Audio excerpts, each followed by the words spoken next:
امروز هفتم январ است، روز دوشنبه، آغاز هفته نو و این هفته رو برای شما تبریک میگم و امیدوارم که هفتهتون با برار میگذرد. شالو گلخوجه هستم، چون همیشه در صبح بر وقت ایزون در کنار شما نخترش در روبروی شما و با سپاس از یکی بینندگان رادیو آزادی برای اون که هر صبحشون رو با خبرهای تازه تاجیکستان و جهان از آزادی ویدیو کانال مستقیم رادیو آزادی در یوتیوب شروع میکنم و بازم چون همیشه خبرهای در دست دارم که خواهم در چند دقیقه برای شما ارائه کنم و امیدوارم که البته چون همیشه چند دقیقه تون رو برای شنیدن این خبرها میبخشید.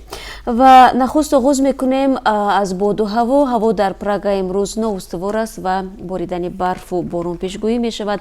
انتظار می رود که تا بگاه روزی گرمی در پایتخت جمهوری چک 3 درجه را تشکیل بدهد. در مسکو پایتخت روسیه نیز برف میبارد، اما هوا خیلی سرد است. طور آب و هواشناسان پیش بینی میکنند خنکی 12 درجه زیر صفر خواهد بود. ولی در دوشنبه نسبت دو کشوری که من در بالا ذکر کردم نسبتا گرمتر است، هرچند امروز در آنجا باران میبارد. احتمال میرود که گرمی هوا در دوام روز به 10 درجه برسد. خوب بینندگان عزیز، تابوت رجب مویسوی و ساکن 24 ساله نویه کوشانیان ولایت ختلون با 3 کودکش احمد و فاطمه و محمد شب ششم январ از یکاترینبورگ روسیه به دوشنبه آورده شد و طور شما خبر دارید این 4 نفر روز 31 دکبر سال 2018 در نتیجه فرو رفتن قسمی از بنای استقامتی در شهر ماگنیتogorsk هلاک شدند و مراسم دفن مادر و کودکانش امروز در نویه کوشانیان برگزار خواهد شد. پدر خانواده شهرت الفاتов در حادثه ماگنیتogorsk شدیداً مجروح شده در بیمارستان ولایتی چلیابینسک است و به قول نزدیکان از وفات زن و کودکانش خبر ندارد. مراسم ویدو با رجب مویسوی و فرزندانش روز 5 январ در شهر ماگنیتogorsk برگزار شد و در آن 10 نفر از مهاجران تاجیک و خویشاوندان عائله الفاتov شرکت داشتند. بعداً تابوت آنها از ماگنیتogorsk به یکاترینبورگ و از آنجا به دوشنبه انتقال یافت. مراسم ویدو در نزدیکی مسجد صورت گرفت و با وجود برف و هوای سرد 10 نفر برای ویدو گفتن با رجبی ایسوی و سه طفل خردسال او به مراسم آمدند و برای آنها عبادت کردند. در دهه ملیک یویف در نویه کوشانیان به مراسم دفن رجب مویسوی و 3 فرزند او آمادگی گرفتند. مردم ده روزی 6 январ گوری مادر و 3 طفلش را کنده آماده کردند و قرار است همین لحظه ها مراسم جنازه برگزار شود. همکاران ما نیز در این مراسم شرکت میکنند و در دوام روز برایتان در این باره حتما گزارش پیشنهاد می شود. ضمناً مقامات شهر ماگنیتogorsk روسیه میگویند 2 قسمت دیگری مجتمع بسیار طبقه را که در آن یکی از قسمت ها فرو ریخته در تاریخ 31 دکبر باعث مرگ 39 نفر گشت تخریب می شود. منصبداران این شهر روز 6 январ گفتند که 9 بخش باقی مانده و یا به اصطلاح روسی 9 پدیز برای استقامت مناسب می باشند و در جایشان می مانند. روز 31 دکبر در نتیجه ترکیش گاز طبیعی در اومدگاه هفتم بینای 10 طبقه در مرکز شهر ویران شد و قسمی از فرودگاه هشتم این بسیار طبقه بینا آسیب دید. دیمیتری مدویدیف نخست وزیر روسیه با صدور یک دستور برای آسیب دیدگان حادثه 65 میلیون روبل و یا 967,000 دلار اختصاص داد. مقامات ولایت چلیابینسک برای آنها 93 میلیون روبل جدا کردند. برای آنهایی که در این فلاکت سخت آسیب دیدند 400,000 روبل پرداخت می شود. خراجات دفن قربانیان را هم دولت بر عهده گرفته است. خوب برو میاریم به خبرهای دیگری تاجیکستان. مقامات زندانهای تاجیکستان در پی آشوب پرقربانی در زندان خوجند نظارت از اجرای قانون و ترتیب و انتظام در مؤسسه های اصلاحی کشور را شدیدتر کردند. برخی حقوقدانها میگویند ترتیب و نظام در مؤسسه های اصلاحاتی از گذشته بهتر نظارت می شود و این را آنها نیز در جریان کار خود مشاهده کردند. عین زمان پیوندان برخی محبوسان میگویند که دیداربینی آنها با نزدیکان زندانیشان مشکل تر شده است. از جمله گلچهره یک ساکن پایتخت که معمولا خودش به عیادت برادرزاده‌اش در زندان رقم 1 پایتخت میرفت با رادیو آزادی صحبت کرد. او گفت که برادرزاده‌اش 2 سال پیش با جرم کشتار به 10 سال زندان محکوم شد و باری عیادت او در زندان بیشتر به دوش این زن بار شده است. اما باری آخر مسئولین زندان 2 هفته پیش درخواست او را برای ملاقات با برادرزاده‌اش رد کرده گفتند باید همکنون تنها падар ё модари маҳбус биям. ба гуфтаи хонум Гулчеҳра, дар баробари ӯ ба наздикони ду маҳкумшудаи дигар ҳам ки яке мехост бо бародари худи дорбинӣ кунад, иҷозаи мулоқот дода нашудааст.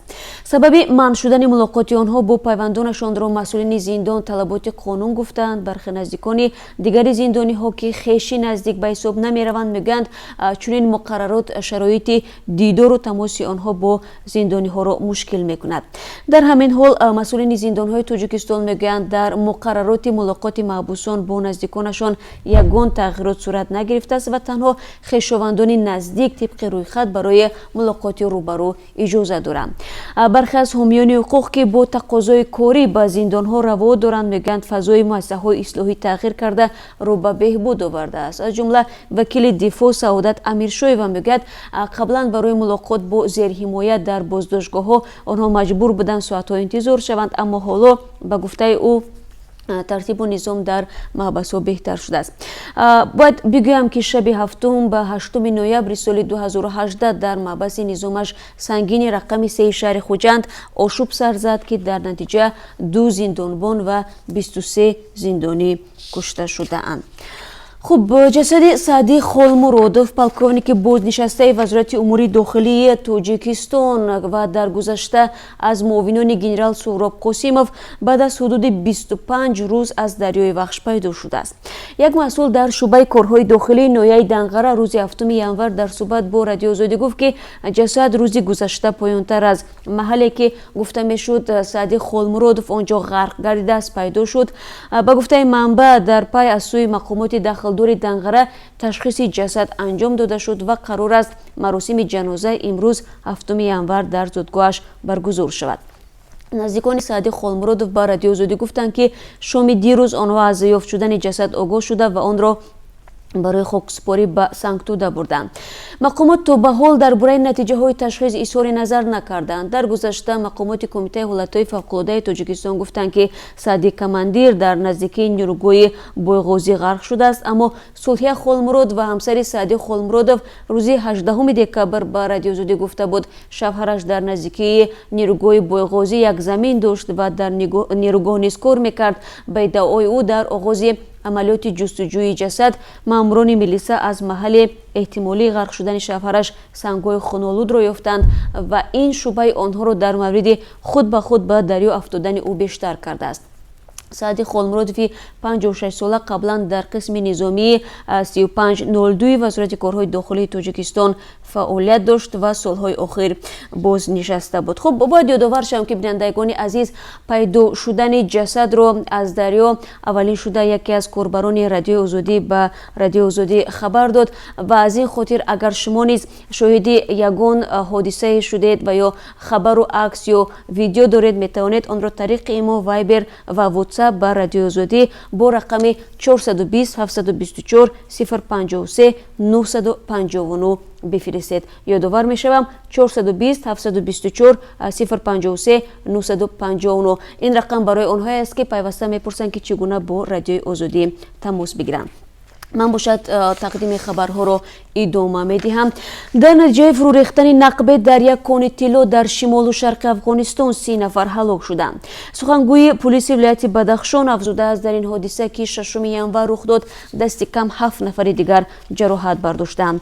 раиси ноҳияи кӯҳистони вилояти Бадахшон Муҳаммад Рустам мегӯяд, мардуми маҳаллӣ бо истифода аз экскаватор дар канори як руди маҳаллӣ тилло мекофтанд. ҳамин вақт кон фурӯ рехтааст. сухангӯи вилояти Бадахшон Нег Муҳаммад Назарӣ гуфтааст, ки қурбониҳо бо истихроҷи ғайриқонунии тилло машғул буданд. Президенти Афғонистон фармон додааст, ки ба оилаҳои қурбониҳо кӯмаки фаврӣ фиристода шавад ва ҳар касе, ки дар зери овор мондааст, берун бароварда шавад. вилояти Бадахшон як минтақаи дурдаст дар марзи Афғонистон бо Тоҷикистон, Покистон ва Чин аст. истихроҷи ғайриқонунии тилло дар Афғонистон ҳодисаи нав нест.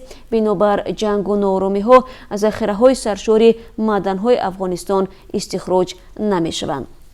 و در همین حال مقامات گفتند که فلاکت در ولایت بدخشان روز 6 ینور رخ داده است و حالا تفصیلات بیشتر از این رو باز ما اگر در جریان روز به دست ما رسید برای شما میرسانیم. و در یک گوشه دیگری افغانستان نیروهای مخصوص 12 نفر رو از یک زندان طالبان آزاد کردند، ولی در جای دیگر این گروه 15 کارمند دولت رو گروگان گرفته است.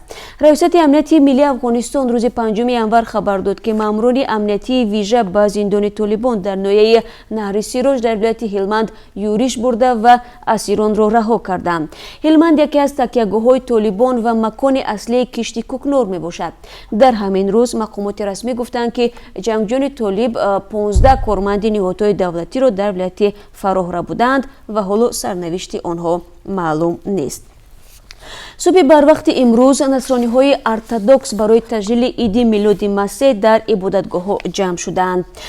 کلیساهای ارتدوکس روسیه، اوکراین، گرجستان و شهر بیت المقدس بر پایه تقویم یولیانی میلادی مسیح را 7 ینور جشن میگیرند. کلیسای نصرانی ارمنی میلاد مسیح را 6 ینور تجلیل میکند. اکثر کلیساهای ممالک غربی عید میلاد مسیح را 25 دکامبر بر پایه تقویم گریگوریانی تجلیل میکنند.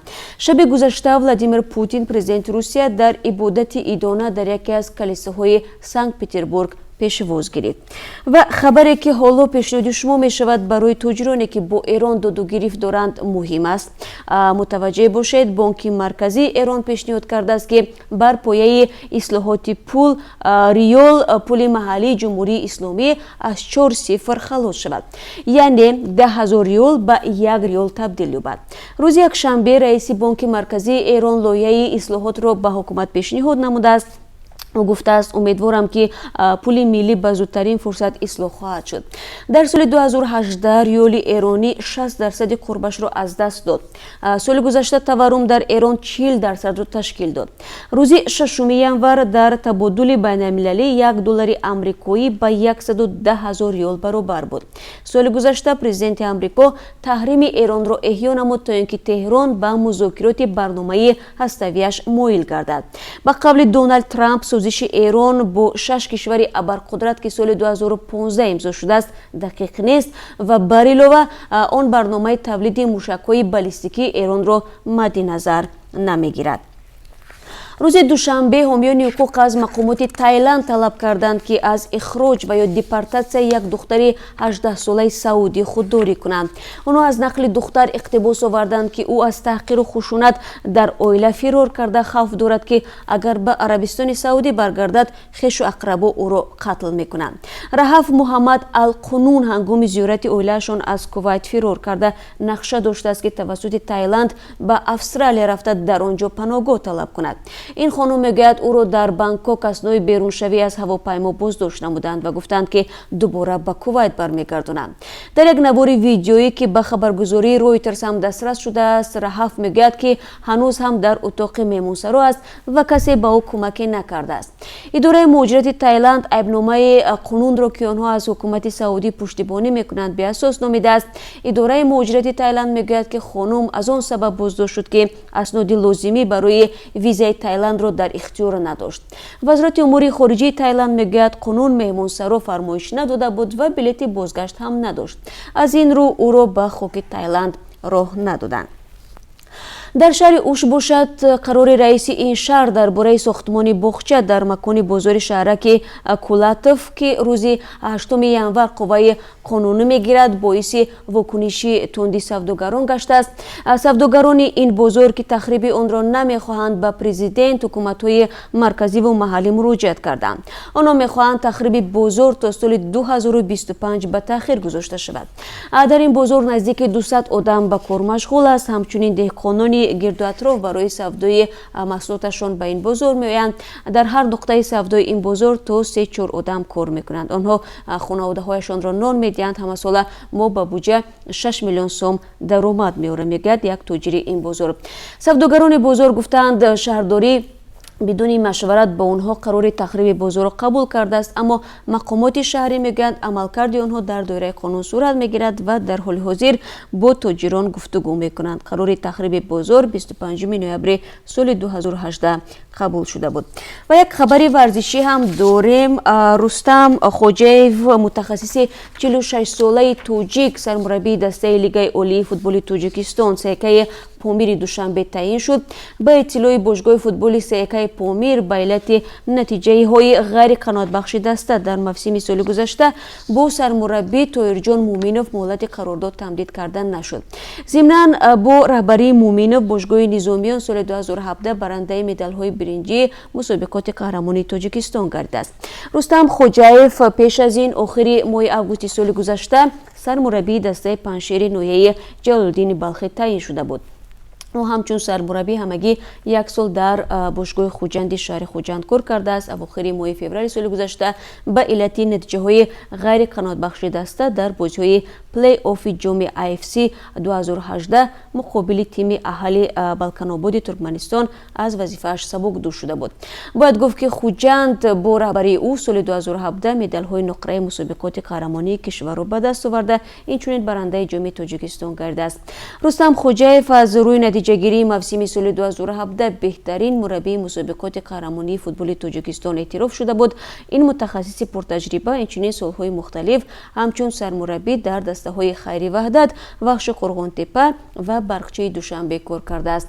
رستم خوجیف که دارای مجوز مربی درجه A می باشد، در گذشته همچون فوتبال باز به جز دسته‌های تاجیکستان در باشگاه‌های فوتبال قزاقستان و بلاروس بازی کرده است. او در هیئت دسته منتخب ملی تاجیکستان و دروازه رقیبانش 4 گل زده است.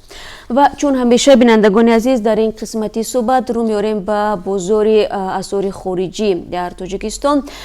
طبق قرب اسعار خارجی برای امروز $1 9 سومانی و 42 درم، 1 یورو 10 سومانی و 76 درم و 1000 روبل روسی 138 سومانی، یعنی 1.5 سومانی بلندتر از چند روز قبل معین شده است.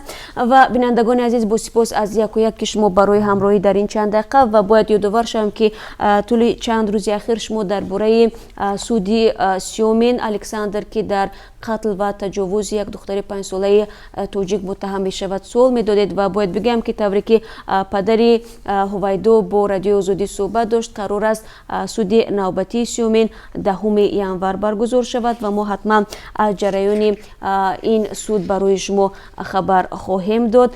و چند روز پیش پدری هویدو به روسیه رفته بود برای شرکت کردن در سود، هرچند اول قرار بود که دادگاه نوبتی سیومین در روزهای آخری ماه دکبر سال گذشته برگزار شود، ولی بعداً دادگاه را به تاخیر انداختند. بازم درباره سطر از ما زیاد میپرسید که تا کجا منع کردند سطر و حجاب را برای در آمدن با آن به مکانهای جمعیتی و به اداره های دولتی. تا هنوز در این زمینه هیچ قراری قبول نشده است و از این رو هیچ خبری تازه در این باره در دست ما نیست. در باره عفو مهاجران در روسیه باشد که بازم یکی از سوالهای زیاد شما بینندگان عزیز است، بازم برای شما میگویم که در این باره نیز هیچ چیزی هنوز معلوم نیست و اگر یگان قرار قبول شود ما حتما برای شما خواهیم گفت. ولی اگر شما بینندگان عزیز هر یک خبری دارید که میخواهید با ما بگویید و یا نوار و عکسی دارید که میخواهید در برنامه خبری آن پیشنهاد شود برای ما بفرستید و اگر مؤلفی این عکس و نوار و ویدیو شما باشید و آن ویدیو واقعا هم مهم باشد ما حتما به نوبت میگیریم و در برنامه خبری که در آزادی ویدیو کانال رادیو آزادی برای شما آن را پیشنهاد خواهیم کرد. برای همکاریتان تشکر میگیم، از اون که ما رو تماشا میکنید. بار دیگر سپاس و بعد از 3 ساعت دیگر باز در سرخط خبرهای روز من شما رو منتظرم. فراموش نکنید در جریان روز قرار است ما از مراسم دفن 4 کشته شده در هنگام فروریزی بینای سر عفونت در ماگنیتوگورسک برای شما گزارش پیشنهاد کنیم.